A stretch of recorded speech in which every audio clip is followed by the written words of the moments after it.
তুই এখানে দাঁড়া, তুমি এই মুখে হবো আর ওই দিকে যাও। হ্যাঁ প্রথমে আচ্ছা ওই আর দিকে যাবো, প্রথমে খবর দিলাম এই সমস্ত জীবনের ভরণ পোষণের দায়িত্ব হে নিল, এটা রাখি দাও।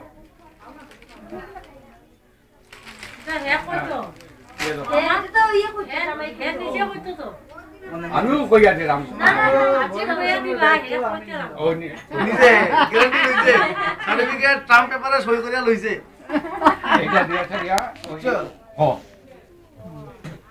এখন এই যে হে দিতেছে তোমার সমস্ত জীবনের খাওয়ার দায়িত্ব তার, তোমার সমস্ত জীবনে খাওয়ার দায়িত্ব আমার। গ্যারান্টি দিছস? আচ্ছা সাবধানে সই হইছে। আগে বললাম আমরা দিলেন ফিটনেস। ওরা খাইবো না। জলটা নিয়ে আই। হ্যাঁ। কই সরানি ওটা এখন? লাগি দে না, এখন লাগি দে। তারাও হাত দিবে। ওই লাগে উপর থেকে নামতে লাগে। খাইছে না। এখন কি দা? এখন তো তারা আর মাইসা ইয়া বলতো আমরা খাইতে হবে। হ্যাঁ? না ওরের বাচ্চা